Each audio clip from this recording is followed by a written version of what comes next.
Welcome, ladies and gentlemen, to Book Reviews with Academy. Today we are reviewing All About Shoes and Techniques, written by Hans Van Der Elzen. Mr. Van Der Elzen's book is one of the most impactful shoemaking books that I have ever read. And since some of you have started giving me shout outs, I think it is important to point you to where some of my knowledge came from. So welcome to Pomo Bespoke.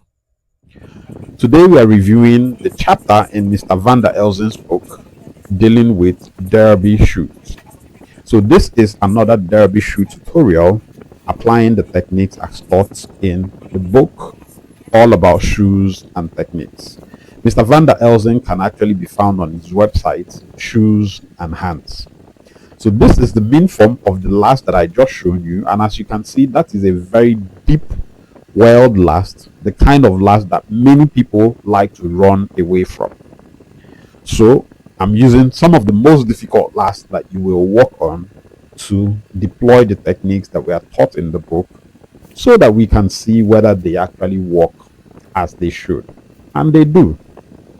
So that's the main form, that's the ball there. We had marked out the instep and the van point there. That's our counterpoint. So let's go ahead and draw in the vamp line.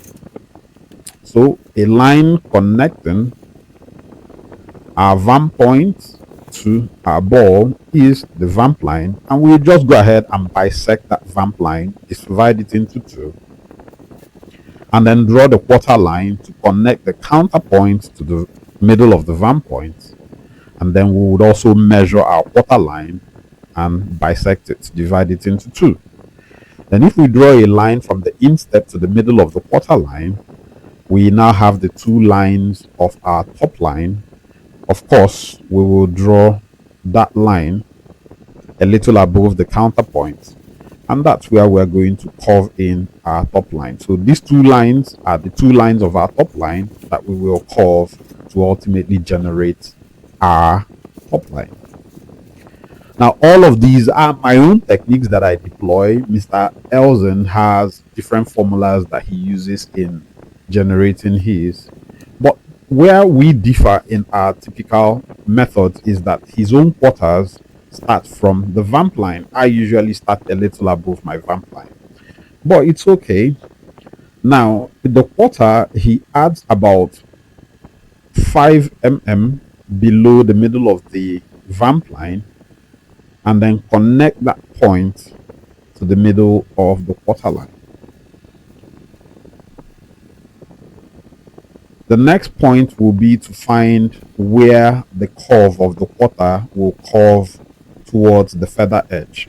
And for that, Mr. Van Der Elzen divides the back part of the shoe into three and then mark the 1/3 position, which is the point on the feather edge where that will curve in. So I took a measurement of the back part of this shoe and it came to 21 cm. If you divide 21 by 3, that gives you 7, which means marking 7 on this point, that's 1/3, and that back part will be 2/3. So the quarter will curve to meet the feather edge at that point. Right? You see that our derby quarter is beginning to take shape, and I kind of like how it looks.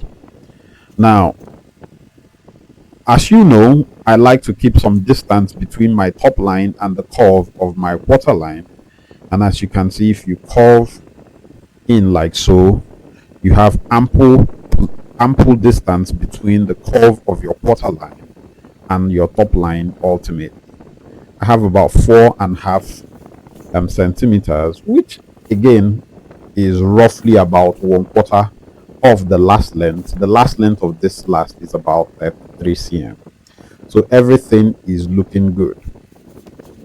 So the facing, so let's draw a line from the vamp point to meet the tip, and then you saw the other line that we drew from the vamp point to meet the instep. Then drawing another line about 1 or 2 cm beneath that line, parallel to that center line, we can now curve in the facing like so, curve in the facing like so, and then again just at the bottom right there, curve out the facing to meet the other part of the quarter like so. So our quarter is almost done. So that's the curve of the quarter. That's the top, and you see that our quarter is done. Remember, according to the chapter, you start on the vamp line. Now, a key point that Mr. Van Der Elzen talks about is something called the trench. The trench point, which ultimately is used in determining many other things. So, according to him, you mark in, if you're using heavy leathers, you mark in about 12. If you're using heavy leathers, you mark in about 1.5 cm, which is about 15 mm, and if you're using thinner, finer leathers, you use about 1.2. I ultimately went and used 1.5 because this is training, so let's use the upper threshold. So Mr. Van Der Elzen talks about something called a folding point, which he determines by extending that line that runs from the instep to the vamp point, and then this trench point here, this point that we marked about 15 cm from the connection point. I want to show you exactly how it appears in the book. I'm not sure. Good. I'm trying to bring down the brightness.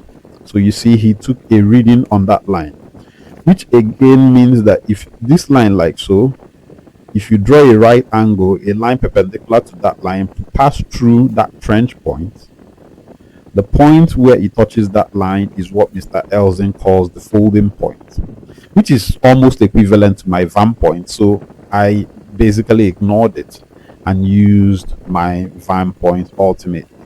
But the point to note is that that point is the folding point, and it becomes relevant for what we will do in substitution to springing. So that's the folding point, and that's my vamp point. They are almost at the same point, and so I really don't have an issue. The next thing is to do the folding line. So Mr. Van Der Elzen says you mark about 2 to 3 mm beneath the tip and basically draw a line to connect that point to your folding point. In this case, that is my vamp line. So just draw a line straight ahead to connect that point. Now this line becomes your folding line, and you will mark your tongue on that line. The length of your tongue again is marked. So if I wanted my tongue on the real pattern to be from that point, the point where the divider is pointing, I'll just take it, read it from the trench point and mark it on this new folding line. Add 1 cm to where it points, and then you can draw your tongue from there to join the rest of your quarter line. And then you of course curve your tongue into that trench point. So you see that in Mr. Elzen's reckoning, the trench point is actually the fulcrum of everything. So the tongue curves in here,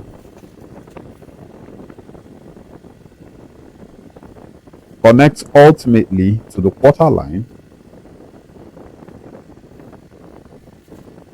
and then curves into the trench point. And there will be no need for any springing. You have already deadened this vamp. All you need to do is to fold it along that folding line. So let's mark out our tongue.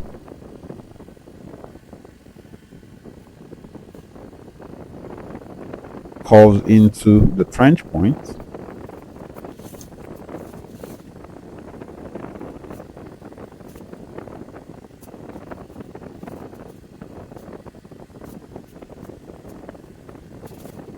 Now, I do not think I need to belabor the point about how to create eyelets on your water. The principles remain the same. I've discussed it in other videos. So we'll leave that for now.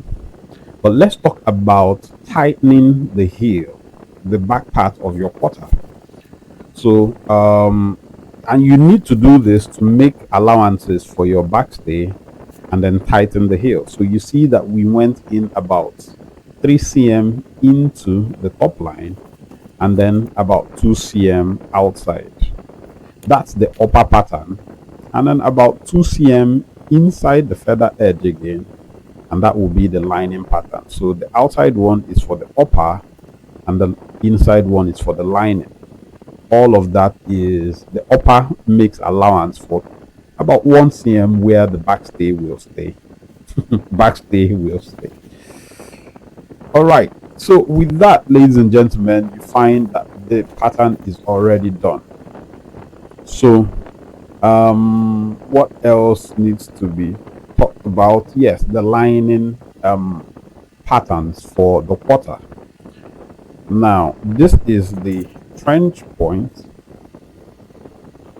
and if we draw that line, remember that line that went to the folding point connecting the trench point.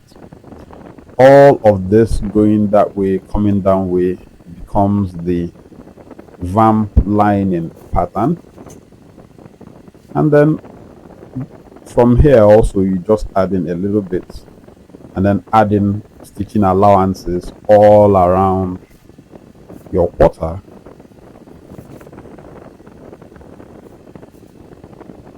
So all of that going up there, coming that way, becomes the lining of your water. So ladies and gentlemen, you find that this is a very, very interesting way of creating derby patterns, and all of that is discussed extensively in the book All About Shoes and Techniques. These are some of the books that I have brought to your notice in time past, and I wonder how many people actually get around to reading these books. So I'm starting a series where I'm reviewing some of the techniques taught in standardized shoemaking books, and I hope that you would find those classes very, very useful as we go along. So our next class will be boot techniques as taught by Eugene Pick and Mikhail Blaskivka.